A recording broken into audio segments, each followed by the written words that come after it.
these contract negotiations, and in part, you know, that's come from him as well, have reached peak interest. What are your thoughts, Jamie, at this stage? I think to a certain extent, Arne Slot is reaping the benefits of a really unique, strange situation where your best three players are coming out of their contract. And they are all playing at such a high level. They're all hungry, they all want to be successful. First thing on their mind is to win the Premier League. Secondly, they obviously want to get their contractual situation sorted out, be it staying at Liverpool or if it's to go elsewhere. They have got themselves in the most incredible position. Because if you're, as an example, talking about Mo Salah, you're his agent, his numbers right now are as good as when he first came to Liverpool. And that's absolutely frightening. I get Liverpool's position because they're probably thinking, we've got a player here that's 32, 33 in June. Yeah. What do we do? How long do we give him? You know, do we want to give him he might want a 4-year contract as an example. Right now, he looks like he could play for the next 4 years, but you just don't know. Some players, all of a sudden, they reach the peak and then maybe their levels start to drop. You think about two players that signed huge contracts in the Premier League history, was Ozil, maybe Aubameyang. They signed the contracts, their form drops. I don't see that with these three players, whatever they do. Whatever they decide to do, I think they're so hungry, they're so effective, so good at what they do. And it's playing into Liverpool's hands because their form is so good. They are playing at such a high level. It's actually a fascinating situation that's going to play out. I honestly think he's going to end up signing his contract. They're going to have to find some middle ground on what they want because he still wants the top money, but Liverpool are probably a little bit nervous about his age and not wanting to give players because of his age and everything, maybe giving him too long a deal. But because he's playing so well, he's almost forced that issue for Liverpool to have to give him what they want. I do genuinely believe that. And it's the same with Virgil. Virgil was such a Rolls Royce. I can see him playing for another 3 years at this level. Imagine letting him go. If he gets to the end of his contract and you can't agree a deal, imagine how many clubs would want him. Every single club would want to give him whatever they want and to pay him as a free agent. So I think to a certain extent, Liverpool just have to give him. I've said my piece on Trent. Whatever happens there he's in a difficult situation. He's in a different situation because of his age. But those two are just playing so well and they're making it in a lovely way, so perfect for Liverpool. But they're making it very hard for Liverpool with his contract situation because of how well they're all playing. We'll come back to Salah, and of course we'll see the influence that he had on this game in just a second. But Luis Diaz was the player who opened the goal scoring. That's 2 and 3 for him now, having not scored in 7 games before that. Yeah, another player in this front three for Liverpool who just, you know, function at such a high level. You know, the first part of this is brilliant. The second part's fortuitous, and then the finish is excellent. It's just this first touch. He's so sharp. We said before the game, you know, how good he is on the last line, the turn. He actually drifted out into both wide areas throughout the game. He played down the middle as a 9, but he was able to roam, and that's what got him the space, and it was a wonderful finish to open it up. So here's what we were discussing at half-time. Did Mo Salah mean this? And he said no to the first part, yes to the second part. So you called it, Izzy. You said you were convinced he didn't mean it. Well, my gut, you know, sometimes you have to go with your gut. And in the moment, I didn't think he meant this touch. I mean, you made an excellent point about the weight of pass. But this one here, to me, it just didn't seem like he meant it. And the second part, you can tell he has. But it's the balance and the movement and the way he sort of athletically moves his body that he actually just manages to get on the end of it anyway. And it creates this chance for Gakpo. You can just watch it in slow motion. I think he's meant to take it around the front face of his body with his right foot and to get that finish across. He ends up getting a little bit lucky, but the second part is so instinctive. He manages the little nutmeg, which moves it into the path of Gakpo. It obviously did because he didn't mean it. Reminds me a little bit of when the great Dennis Bergkamp did that bit of skill on Dabizas when he was playing against Newcastle. Definitely meant that. No, but I remember saying to myself, because it was to Thierry Henry, I said, Thierry, what was your view on that? He said, yeah, because it was Dennis Bergkamp. Of course he meant it, because he was the only player that could do such a skill. But there is an argument to say, well, did he actually mean to do it in the way that he did? But because he was so talented, of course he did. And that one was a strange one. And I think you were right, Izzy. It was a bit scruffy, wasn't it? But because of the player that he is, you think, did he mean it, didn't he? But it was obviously so effective. Yeah. You mentioned Mohamed Salah and the sort of length of his Liverpool career and how well he's performed in each of those seasons. He's up to 20 goals again now, and he's done that in every single season, Jamie. Yeah, this was one of those where he's just reversed it. The keeper, I think, should say this. But Liverpool was so aggressive at that point, so pressing high up the pitch. You've got Jones, you've got McAllister winning the ball high, and then once you get it to him, you know, he finds that bottom corner. The keeper should do better. This is the best angle for what the keeper does. He gets such a good left hand on it. It just goes under him. But another goal and another big moment for him. And those numbers that you were talking about, there they are in blue and white. Mohamed Salah, and the number of appearances taken to reach those 20 goals. I mean, this is his joint second most effective season in terms of goal scoring. We talked about his effectiveness in terms of goals and assists. This is purely on goals. And that was in his first season, Kelly, and this is in his last season. So it just shows you that, hopefully not his last season, but this is just the level that this guy's playing at. And the numbers that he puts up, and that's why I say he is, whether he's the best, that's everyone will have their own argument on it, but the most effective, because those numbers are just frightening. It is absolutely frightening. What you showed a minute ago, a goal or an assist every 50 minutes. Imagine having that in your team. Some people, you're looking for, can we get one goal as a team? He's doing that on his own. It's frightening what he's doing at the moment, isn't it? And what it does as well is it embeds belief in the squad, because if you are behind in a game or, the game's tight, there's that belief always that you get the ball to Mo Salah and he'll create something, he'll make something happen. And the other thing it's doing is it's creating competition in the squad. You go in like the likes of Gakpo, Diaz, Nunes even, who's a little bit off it at present. But it says to them, this is the level now. And you've got to hit that. And you can see what it's doing to Gakpo in particular. It's raising his level. And it's saying, well, Gakpo probably wants to do what Mo Salah's done at that football club. And he's so fit as well. Yeah, he's every now and again he takes his shirt to show us that, embarrass every man out there. But he's completely ripped. He's not going to put on weight. He's not all of a sudden going to go, I've got my new contract now, I'm going to sit back. He's going to want to do this for another couple of years to keep proving everybody right. But he just wants to show what he can do. He's a phenomenon, the guy. He's absolutely incredible. The fourth goal came from a long-range hit by Trent Alexander-Arnold, which on second look had quite a hefty deflection. Yeah, but if you look at his position here, he's got licence to roam, and yes, he's very, very lucky. Yes, he can hit these from distance, and they don't need a deflection to go in. We've seen that with Trent Alexander-Arnold. But it's when we're talking about Slot and the tweaks he's made, and what he's done with Trent is he's given him licence to go that far in field, to then get himself into a position where he can shoot from there, because he's got the ability and also he's got the angle on it, and he hits it true. He's lucky with the deflection, but it's no surprise, again, a player in form getting on the score sheet for Liverpool. 5 different goal scorers in this game as well. We've talked about other title challengers maybe not having the sort of sharing out of goals. Liverpool had it in this game. With Diogo Jota coming on and coming back to full match fitness, does that indicate the sort of variety and the strength and depth of Liverpool's squad? It's another player you can add into that bracket that's going, well, Salah's setting the standard in terms of his numbers and his output.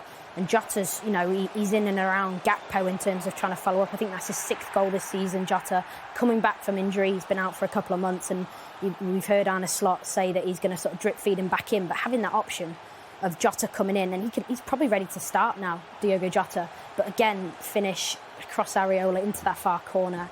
I mean, Jota in front of goal, you never think he's going to miss. He always looks like he's going to score. He's fantastic. But that's what you got, Izzy. You've got that. I wouldn't say it's competition replaces, but you've got people that can come onto the pitch and get you a goal or an assist. When you've got Jota, I know Nunes obviously wasn't involved today, but players that can just give you something else. And they're not coming on with they're not coming on sulking, they're coming on with a point to prove. And that goal was obviously a really good finish, but what Salah does in the middle of the pitch, first of all, when he just drags it away, and he's, even people talk about age, he's still running away from people with the ball. Nobody can get close to him. So, no, it was absolutely amazing today. And that's one of a number of occasions on which Liverpool have been top going into the new year. And they spent 162 days at the top of the table in 2024. Now, obviously, none of that matters apart from being top on the final day of the season, and that was Manchester City this time around.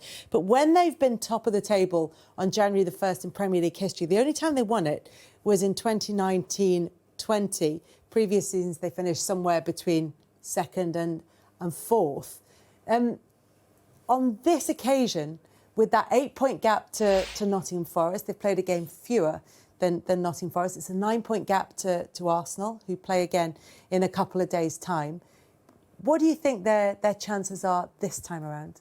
Yeah, well, they've got a great chance. You have to just look at the circumstances in and around it. You also have to remember they've played 18 games, lost 1, drawn 3. That's a phenomenal record, whether Man City are at their best or not at their best. You need situations to go your way, a little bit of luck along the way. Liverpool fans will point to the fact that we've also had injuries. But when I talk about there's a few players that are almost indispensable, you can't deal without them. And Saka would be one of those at Arsenal. So when you see that Bukayo Saka picks up an injury, looks like he's going to be out for a couple of months, you look at that and think, you don't want to see anybody injured, but that is certainly going to help Liverpool's cause. Manchester City, their demise has obviously helped Liverpool's cause, but I will also say a lot of credit has to go to Liverpool as well. Well, all of it, because they've been phenomenal. You have to ask the question. You have to be ruthless, relentless, and that's what everything they've done. When the new manager came in at the start of the season, I thought, yeah, you know what, Liverpool, as a fan, we'll take top 4. I think that'd be a great start for him. You're following an icon in Jurgen Klopp. How difficult is that going to be? He's made it look seamless. He's made it look so easy. It's been effortless for him. He's a cool guy. He doesn't look like he's trying too hard. Talking a lot of sense to football fans. Doesn't insult their intelligence. He's done a phenomenal job. Yeah, there's so much to like and admire about Arne Slot. The way he interviews, his presence. It seems to have a real calming influence on the team. There's times where they've had a fantastic start to the season. And there was the week they played Real Madrid in the Champions League. They played Manchester City and followed it up with 2 wins. And that was the week where everyone was pointing at, going, oh, well, let's see how they do here. But they were fantastic. And the way they beat Real Madrid at Anfield, they went on to beat Manchester City, which almost began the demise of Manchester City, if you like. But there's so much to like about him. And he spoke in that interview with Pat there about control of the ball. But you look at the possession stats in a lot of the games this season, and they've actually not been through the roof in terms of they've not been 60, 70%. They've been around sort of 50, 55%, I think 55 today. And that's not huge. That means West Ham had 45% of the ball. But what they do is they give the opposition enough to make it open enough for their players to exploit. And we spoke about the forwards, the Jotas, the Salahs, the Gakpos coming on, Trent coming forward, Andy Robertson getting forward. And the spaces that opens gives them enough to do their magic. And I think what Slot's got is a nice balance of control. They've gone from heavy metal football under Jurgen Klopp to the way they're playing now. And to me, it's easy enough to say that I will be very surprised if they don't win the title, because of where they're at now and the way they're playing and where they go. And like you say, if there are injuries, you don't want injuries to happen to any footballer. But if Liverpool were to lose 2 or 3 key players, then they're going to be challenged like other clubs have this season already. But for now, they just look like they're rolling in a very good direction. Well, Lopetegui not wanting to look too far ahead, just to reflect on that 5-0 defeat, but they're in 13th place in the table. They're 9 points clear of Leicester and the bottom 3. What you can say about this performance against Liverpool, as Julian Lopetegui did, is that it's against the team that are top of the league, that are one of the best teams in the world at the moment, but their results are not necessarily where they end up at the end of the season. Is not going to be determined by beating teams like Liverpool. It's going to be determined by beating the teams below them, which is a good thing because their record against teams above them is not good. Well, the more games you lose, the lower you're going to go in the table, the more teams there are above you anyway, and you have to get results somewhere. And I think the West Ham fans will be disappointed with where they're at now. I think, yes, today is a bit of an anomaly in terms of you playing against a team that just looks like they're going to beat anyone at the moment in Liverpool. But there were a few bits in today where I thought, hang on a minute, they're not getting up to the ball tight enough. I don't think there was a lack of fight at all, but I think what the West Ham fans want to see is a style of play, and that's why they changed manager. David Moyes did an excellent job, and it's probably how good of a job we've seen David Moyes did. Now he's gone. Now he's not there, and I think that they've wanted this new style. They've got some fantastic footballers in their squad, but they're not necessarily finding that consistent gelling together of performances. And I thought the first half today, I thought they were okay. I think they hit the post. Kudus hit the post at 1-0 to Liverpool, which could have been different, could have changed the dynamic of the game. But overall, I thought they were far off it, and 5-0 was probably it could have been more. There've been some shaky moments for Julian Lopetegui so far this season. In terms of this result, yes, as Izzy said, that they could get beaten by Liverpool at any moment. But did they do enough as a team against Liverpool to kind of reassure West Ham fans? No, not really. And the manager was pretty honest in his assessment there. I think he realises that they're off it. And I said before the game started that it feels like the West Ham fans have got to fall in love with the manager. And to make that happen and to get a connection, you need big wins. Certainly at home, they've been chinned a couple of times. Arsenal came here, scored 5. Obviously today you don't want to be conceding that many goals, and that's not something we would normally associate with West Ham. They're normally in the game, they make it difficult. Jared Bowen's picked up looks like an ankle injury, might be out for a little while. When you need him, he's your captain, your talisman, and when he doesn't play, you really miss him. So it's tough times, but I guess you've got to hang in there as a manager. Like, there was a few weeks ago, there was murmurings about maybe changing him. He had some good results. Now it's a case of, right, this is a period where you've got to make sure you get some wins, and you've got to, you're almost fighting for your job, which is always going to be the case when you're losing, bad results. And I think West Ham probably look at it and think how much money they've spent and invested, they want more for the outcome. But it's like anything, Kelly, you change the manager, you have to give the manager time. And sometimes if you let him have time, it can be a success. It doesn't always work that way. But the quickest thing to do is, a lot of times we just see it, they sack someone and think, well, that's going to be the answer. Yeah. But it doesn't always work. That doesn't always work either. But when you look at the quality that they have, particularly their forward players, are they getting enough out of them, do you think, Izzy? Well, I think in a game like today, the moments for West Ham came, when they won back possession, they attacked quickly. And they've got players that can do that. Bowen's quick on the transition, Kudus. I don't think Paquetá, again, got in the game at all. And he's a player who can be really effective. Players absent today, Souček. I'm drawn towards Souček. And Souček's an interesting one because he's always quite effective, really effective. But is he that player who wants to play through the lines that, Lopetegui seems to want to do? He wants to play through the thirds. Obviously, signing Wan-Bissaka's got forward a lot. He was taken out of his familiar role today at right back, where he's got forward a lot this season to go and play left back to deal with Mo Salah. So there's been a few tweaks, and I think, you have to park today and move forward. But I don't think it would be different to say West Ham fans will want to see consistent in terms of the style of football and move through the thirds with the ball and start climbing the league, because ultimately, like you say, the investment in the squad has been there, and it's a massive club, massive club. What should their ambitions be for this season, do you think? Right now, I mean, you don't seem really, with the squad and the way that the things are going, you don't look at them as being a team that can get into Europe. But I think what they've got to be looking at is a team that's just gone into second, and they're doing an incredible job in Nottingham Forest. That's a great example to everybody. And I think what I like about them the most is they're not doing everything the conventional way. You don't see them always playing out from the back and taking risks. They're being quite direct, but he's working with what he's got given. He's got a team that are a really strong, powerful side, great on the counter-attack. Let's use that to our advantage, and they're beating everybody that's put in front of them at the moment. There's only one side that's beaten Liverpool, and it was Nottingham Forest. And I think that's where sometimes you can get carried away thinking we've got to play this style of football like everybody else. You haven't. You've got to play with the players you've got. And that's why I think they're being successful. Bournemouth are so successful because they don't necessarily play it. They're an aggressive, energetic side, and I think that's what West Ham might have to lolook at. Yeah, the table's got a very 80s look to it. Last time that Nottingham Forest were in the top four was when they were managed by Brian Clough in 1987-88, or last time at this stage of the season, rather. Still big game to come as part of our weekend of coverage. The Monday night football is Manchester United against Newcastle, 6:30 for all the build-up and a reflection on the weekend's action on Sky Sports Premier League. But from us, from the London Stadium, bye-bye.